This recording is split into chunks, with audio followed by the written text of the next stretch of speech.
Saya tidak akan mengganggu kok. Tidak akan ngerecokin kok, silakan Anda bekerja. Kalau Mas Ganjar boleh menitipkan visi misi atau program Mas Ganjar dan Pak Mahfud dulu ketika masa Pilpres ke Pak Prabowo Gibran, apa Mas yang bisa dititipkan programnya Mas Ganjar? Enggak, saya nggak akan titip. Saya sangat menghormati program beliau. Kalau saya boleh ingin menyampaikan nggak titip, itu saja dilaksanakan. Gitu. Jadi ditawarkan, dikreasi sedemikian rupa, dijanjikan, laksanakan. Itu udah bagus. Memberantas KKN, laksanakan saja. Tunjukkan penguatan KPK, perampasan aset, umpama dari sisi politik legislasinya. Apalagi sekian guru, sekian mahasiswa mau dikirim, laksanakan.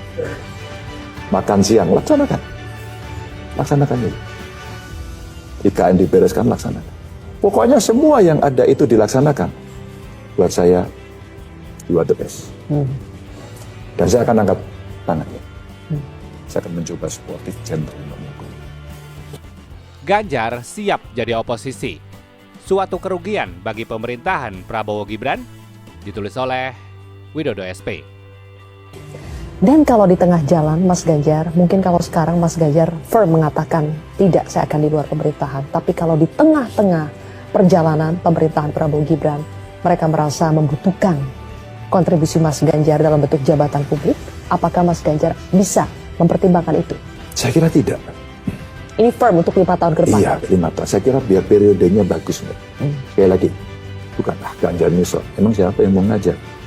Kan pernah terjadi tuh. Siapa yang mau ngajak ini? Kayak kegeeran gitu. Mungkin kalau saya ditanya, dalam konteks saya di luar pemerintahan, ya, saya tidak akan mengganggu kok. Tidak akan ngerecokin kok, silakan Anda bekerja.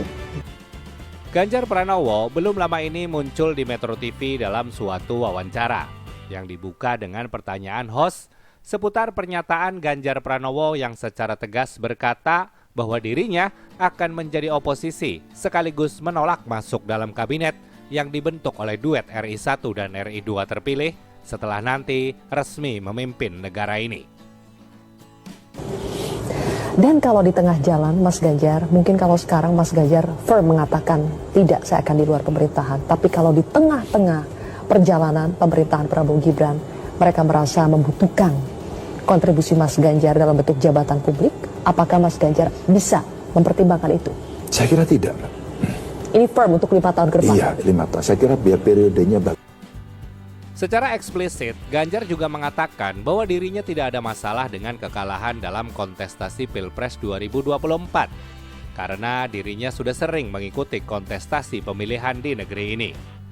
Selain itu, secara jelas, ex-gubernur Jateng itu juga berkata bahwa dirinya memang tidak ada yang menawarkan untuk posisi menteri apapun dari barisan Prabowo Gibran.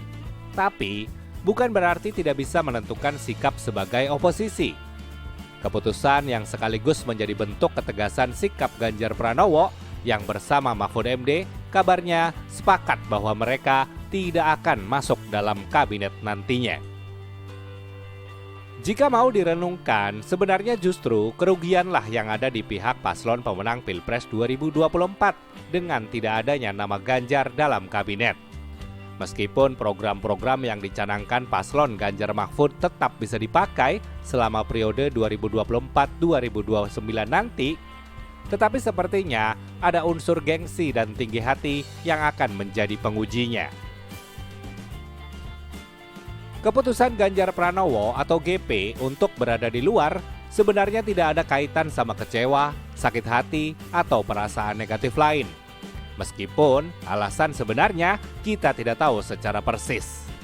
Namun, kita meyakini bahwa pernyataan GP sejauh ini bisa kita pegang kesungguhannya, bahwa sikap ini tidak akan berubah setidaknya sampai Pilpres 2029 digelar, di mana mungkin GP akan maju lagi. Namun, kabar yang berhembus menyatakan bahwa sikap GP ini tak akan jauh dari sikap partai yang akan segera menyatakan diri sebagai oposisi seperti peran yang mereka lakukan pada pemerintahan SBY selama 10 tahun. Lagi pula, melihat proses demokrasi yang terjadi setahun terakhir menunjukkan dengan jelas bahwa akan ada bahaya besar mengintai negeri ini kalau sampai tercipta koalisi gemuk tanpa diawasi oleh partai oposisi dengan kekuatan, pengaruh, dan pengalaman cukup banyak dalam sejarah politik nasional seperti PDI Perjuangan. Jadi kita akan nantikan bersama kemana arah drama politik ini akan menyajikan cerita. Akankah ada kejutan dengan PDI Perjuangan? Atau malah GP mendadak berbalik arah, lalu berbaris bersama koalisi parpol yang semula dilawan mati-matian selama Pilpres 2024.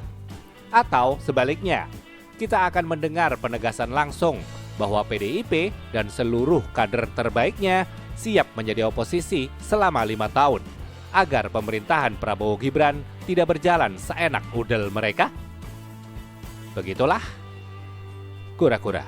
Mas Hasto telepon saya langsung berjamur ketemu dengan kawan-kawan pada di rumah, kawan-kawan alumni Gibran, ngobrol, dan tadi ada sambutan. Bu Menlu lagi di luar negeri juga sedang menceritakan politik luar negeri dunia juga sedang tidak baik-baik saja.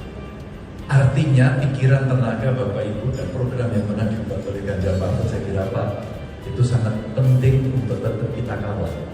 Maka kita harus berpikir selalu alternatif jika situasi di dalam negara tidak baik, kekuatan yang ada di barisan Ganjar Mahfud dan partai pengusung termasuk relawan, kita juga harus tampil ke depan untuk bicara membereskan dulu.